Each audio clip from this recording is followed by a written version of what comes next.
나의 허물을 알아야 라는 말씀의 제목으로 오늘 비록 영상이지만 이 시간에 하나님 은혜를 나누도록 하겠습니다.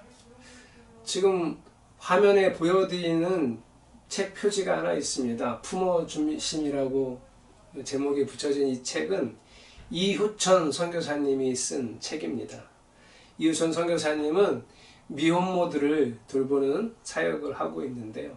그런 미혼모들을 돌보면서 있었던 다양한 이야기들을 이 책에 잘 써 놓았습니다. 이 책의 내용 중에 한 부분 제가 읽어 드릴게요. 사람들은 당연하다는 듯 나를 볼 때 몇 가지 오해를 한다. 대표적인 경우가 아기를 데리고 다니니 당연히 내가 아빠일 것이라는 오해다. 이 오해는 나와 마주 앉아 몇 분만 이야기해보면 금방 풀릴 것이다.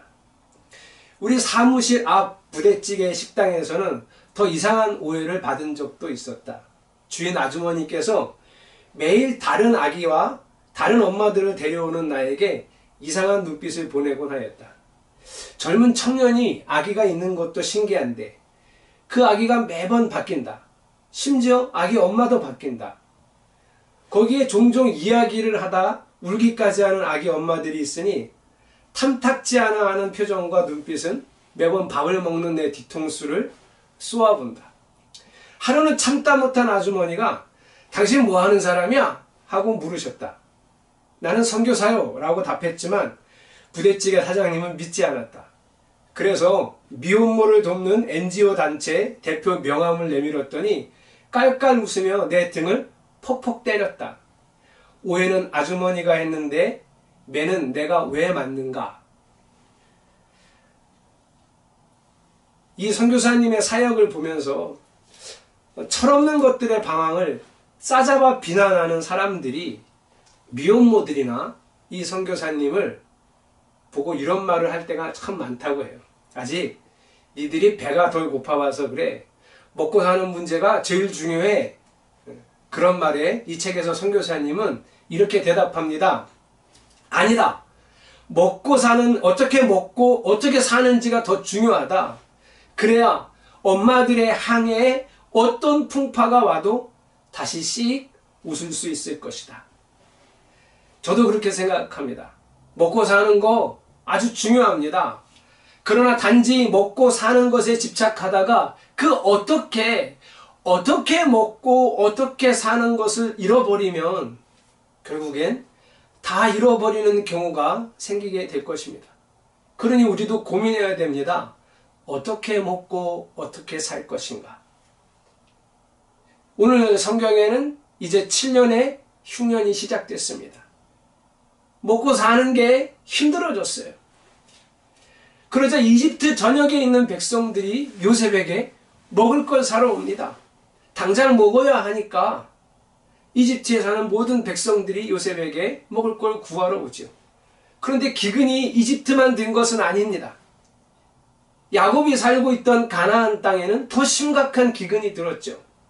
거기가 가나안 땅이니 이집트에 비해서 얼마나 더 열악한지 우리가 알고 있습니다. 얼마나 더 힘들었을까요? 그래서 어쩔 수 없이 야곱은 아들들을 곡식을 사기 위해 이집트로 보냅니다. 하나님은 이스라엘의 번성을 위해서 7년의 흉년을 준비하신 것이 아닙니다. 7년의 풍년과 7년의 흉년은 결과적으로 이집트의 황제 바로를 가장 강력한 군주로 만들게 했습니다. 하나님의 사람 요셉은 이스라엘 가문만 번성시키려는 사람이 아니라 하나님이 그를 통해 그 밖에 수많은 사람들, 수많은 백성들을 요셉을 통해서 살리셨다는 거예요. 하나님의 사람 요셉은 엄청난 사람들을 살렸습니다. 이게 교회의 역할이죠. 하나님의 뜻을 잘 분별하고 하나님의 뜻에 잘 순종하며 사는 게 나만 먹고 나만 잘 사는 게 아니라 다른 이들도 함께 먹고 살게 하는 것. 이게 교회의 사명이라는 것을 우리는 잊지 말아야 합니다. 우리 온익교회는 세상의 모든 사람과 먹고 살 수 있는 교회는 아니죠. 우리 교회는 작습니다. 그러나 우리에게 주신 만큼은 나누어서 함께 먹고 함께 살 수 있는 교회라고 나는 생각합니다.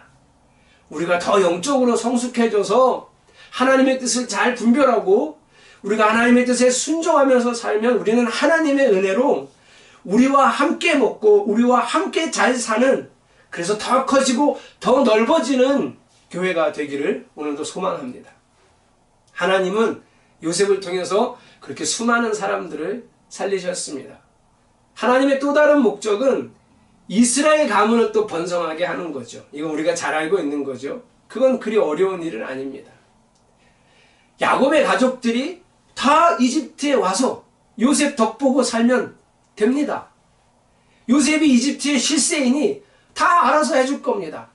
그러니 이제 창세기의 이야기는 요셉이 아버지 야곱을 찾아서 모시고 와서 여기서 잘 먹고 잘 살게 해주면 됩니다.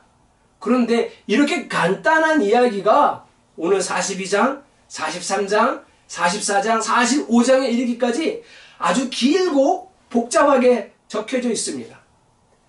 아버지 야곱과 형들과 그리고 형수들 그리고 조카들, 이 대가족을 이끌고 이집트로 데리고 오는 일이 뭐가 그렇게 복잡한 일이라고, 뭐가 그렇게 요셉에게 어려운 일이라고 이렇게 길게 적었을까? 바로 여기서 우리가 캐치해야 될 게 있습니다. 야곱의 가족이 그저 이집트에 와서 먹고 사는 게 정말 중요한 일인가? 그게 제일 중요한 일인가? 그게 아니라는 거죠. 야곱의 가족이 이집트에 와서 먹고 사는데 어떻게 먹고 어떻게 살 것인가가 더 중요하다는 이야기입니다. 형들이 먹고 살 방법이 없으니 이집트로 아버지를 따라 끌려오기는 했는데 매일매일 불안한 거예요. 언제 요셉이 자기들한테 원수를 갚을지 몰라, 복수할지 몰라. 요셉의 눈치를 보면서 사는 게 그게 잘 사는 방법일까? 아니, 아빠들을 이렇게 보니, 아내들이 자기 남편을 보니, 아니 매일매일 뭔가 불안한 거예요. 그래서 형들의 아내들, 형수들이죠. 형수들이 또 같이 요셉의 눈치를 보는 거예요.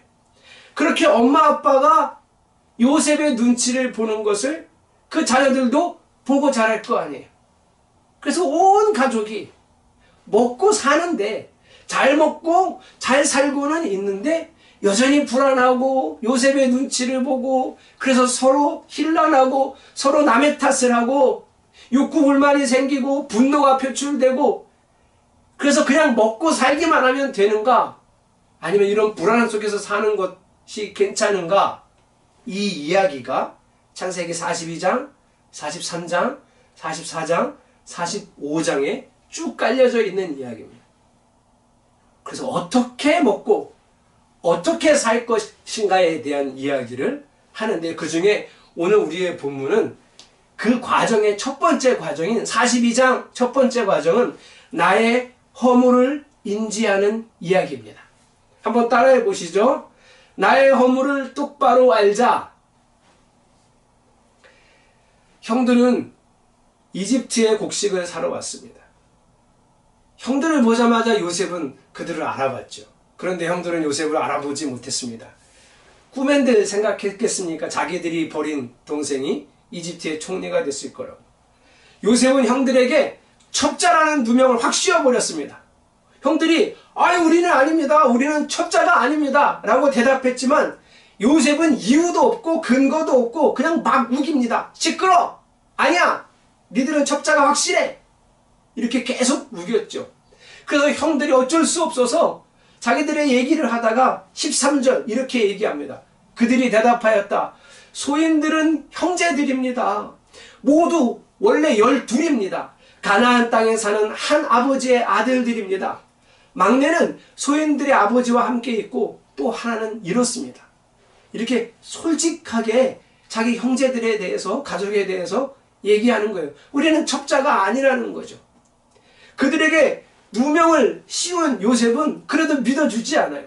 그래, 정말 그 말이 사실이면 너희들이 이 누명을 벗을 방법은 딱 한 가지다 하고 방법을 제시하는데 15절입니다. 같이 읽어보겠습니다. 그러나 당신들이 진실을 증명할 길은 있어. 바로께서 살아계심을 두고 맹세하여 당신들이 막내 아우를 이리로 데려오지 않으면 당신들은 여기에서 한 발자국도 벗어나지 못하오. 요셉은 지금 뭐라 그러는 거죠? 고향으로 가서 막내 베냐민을 데리고 오면 믿어주겠다는 거예요. 그전에는 절대로 믿어주지 않겠다라고 지금 윽박지르는 거예요. 요셉의 속셈이 뭐죠? 친동생, 같은 배에서 난 친동생 베냐민이 보고 싶은 거예요. 친동생 베냐민만은 자기 옆에 두고 정말 이 이집트에서 먹고 사는 거 아무런 걱정 없이 살도록 해주고 싶은 거예요. 이렇게 말해놓고 3일 동안 형들을 가둬둡니다. 그리고 3일 후에 다시 형들을 찾아와서 요셉이 하는 말은 똑같습니다. 이집트에 한 사람 남겨둬라 볼모로. 그리고 가서 아버지랑 식구들 먹을 곡식 가지고 가서 함께 먹은 뒤에 그리고 그 베냐민 막내 동생 데리고 오면 누명 벗겨주겠다. 이렇게 제안을 다시 3일 후에 한 거죠. 자, 이렇게 요셉이 마지막 제안을 하자 이제 형들끼리 이런 얘기를 합니다. 21절 그들이 서로 말하였다. 그렇다. 아우의 일로 벌을 받는 것이 분명하다.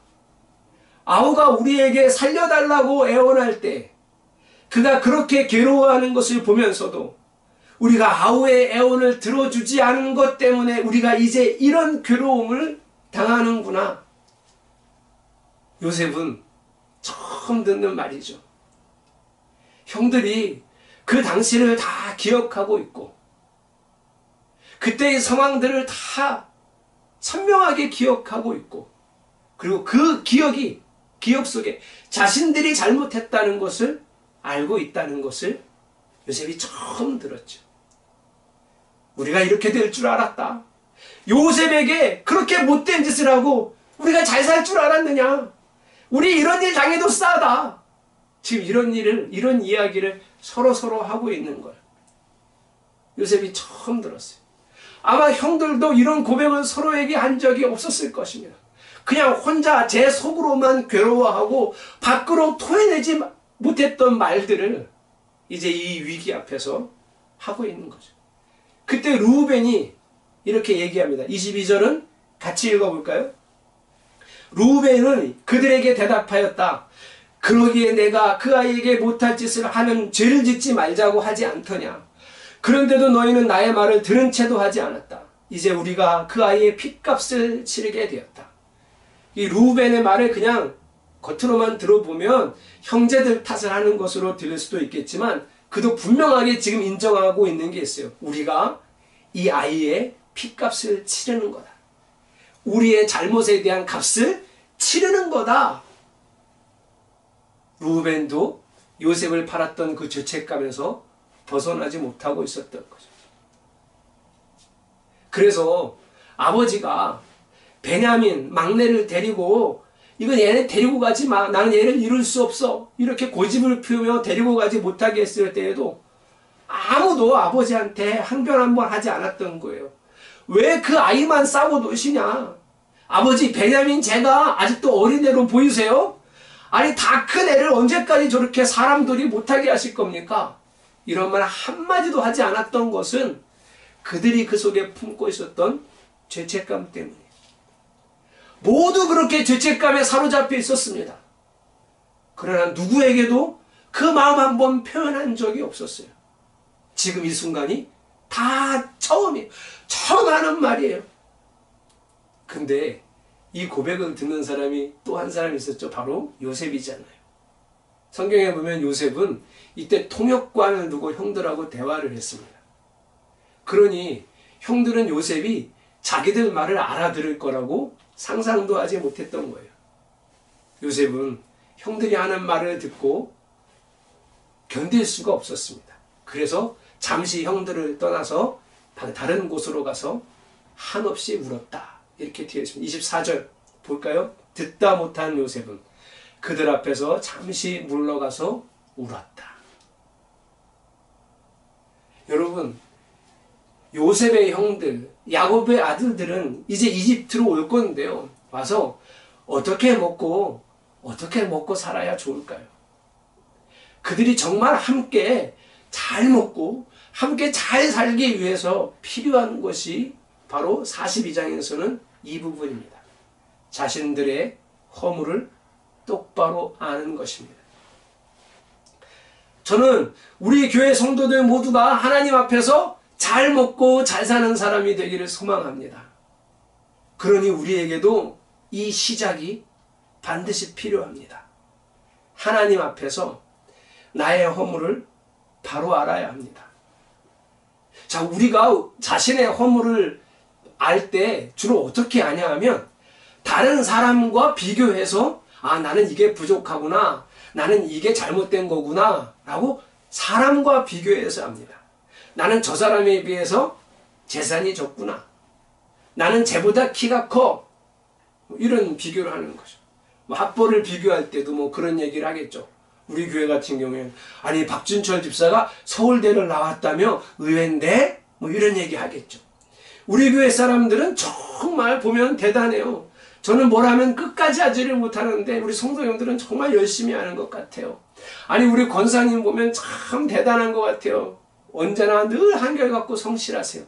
이렇게 남들이 하는 걸 보고 그에 비해서 나는 하고 허물을 찾을 수 있어요. 그런데 여러분, 그거 잘못 짚은 겁니다. 내 허물을 똑바로 알려면 다른 사람과 비교해서 아는 게 아니라 내 허물을 똑바로 알기 위해서는 하나님 안에서 찾아야 합니다. 하나님의 말씀으로 나를 비교해야 합니다. 하나님 말씀 앞에 나를 비춰보라는 거예요. 그럼 이렇게 항변할 수 있어요. 아니 그러면 허물 없는 사람이 어디 있습니까? 바로 그겁니다. 다들 기준을 사람에게 두고 있으니 하나님이 보시는 나를 알지 못하는 거예요. 우리가 정말 알아야 될 나의 실체는 다른 사람이 보는 내가 아니라 하나님이 보시는 나를 알아야 합니다. 나의 허물을 알고 나의 실체를 알아야 그때부터 하나님을 꼭 붙드는 사람이 되는 겁니다. 하나님 앞에서 아무것도 아닌 너무나 작고 부족한 죄인이라는 것을 절감해야 하나님을 정말 필요로 하는 사람이 되는 법입니다. 이것밖에 안 되는 나를 사랑하셔서 십자가까지 감당하셨다는 것을 알 때, 그 마음을 알았을 때 하나님을 사랑하게 되는 겁니다. 그러니 항상 내가 옳다고 생각했던 분들도 하나님 말씀 앞에서 이것이 정말 옳은가를 다시 살펴봐야 합니다. 내가 가지고 있는 철학이 정의요, 이것이 진리에 가깝다고 믿었던 분들도 매일매일 다시 그 철학에 대해서 말씀 앞에서 비춰보면서 이것이 정말 바른가, 아니면 나만의 개똥 철학이었는가, 이거를 살펴봐야 한다는 거예요. 말씀 앞에서 나의 존재 자체를 알아가야 합니다. 내가 정말 구원받을 만한 사람인가, 이것을 말씀 앞에서, 하나님 앞에서 비춰서 알아가야 하는 거죠. 그 절박함 속에서 간절히 주님을 사랑하며 결국에는 그 말씀을 계속 비춰가고 그 말씀을 따라가려고 하다 보니까 예수 그리스도를 닮아가는 사람이 되는 겁니다. 나를 제대로 알아가다 보니 정말 예수님을 닮아가야 되겠구나. 나라는 사람의 실체를 더 깊이 알아가다 보니 나는 예수님 닮아가지 않고는 소망이 없는 사람이구나. 이거를 철실하게 깨닫게 되는 거죠. 우리가 얼마나 연약한지, 우리가 얼마나 죄에 많이 흔들리는지, 죄의 유혹에 얼마나 많이 따라가는 사람인지, 또 얼마나 경험을 해야 우리의 실체를 바로 깨달아 할 수 있겠습니까? 하나님 말씀을 매일 보고 그 말씀 앞에서 나를 비추어 보면서 하나님 없이는 살아갈 수 없는, 하나님 없이는 진정 온전할 수 없는, 하나님 없이는 제대로 먹고 제대로 살 수 없는 사람이라는 것을 우리가 알아갈 때, 그제서야 비로소 하나님과 함께, 이웃과 함께 잘 먹고 잘 살 수 있는 길이 열려지기 시작한다는 거예요. 이것이 첫 발자국입니다. 우리가 신앙생활을 아주 오래 해왔지만 이 첫 발자국을 다시 뛸 수 있어야 합니다. 하나님과 함께 살아야 잘 먹고 잘 살 수 있습니다. 하나님 안에서 살아야 또 이웃과 함께 잘 먹고 잘 살 수 있습니다. 오늘 말씀을 통해서 우리 마음에 새겨둡시다. 내가 나의 허물을 하나님의 눈으로 보고 있는가? 나의 실체를 하나님의 눈으로 보고 있는가? 다른 사람과 비교하고 내 생각에 갇혀서 나를 보고 있는 것은 아닌가? 오늘 뒤돌아보면 오늘 나는 정말 이제 하나님 안에서 나를 발견하고 하나님 안에서 내 실체를 알고 하나님 안에서 내 허물을 알아. 더욱 주님을 붙잡고 살아가기에 예수를 닮아가는 사람이 되기를 간절히 원합니다. 이런 소망이 여러분 안에 있기를 축복합니다. 우리 그 마음을 함께 담아서 예수 닮기를, 내 안의 소망, 내 안의 열망은 예수를 닮는 것입니다. 라는 이 소망을 이 찬양을 통해 고백하겠습니다. 함께 찬양합시다.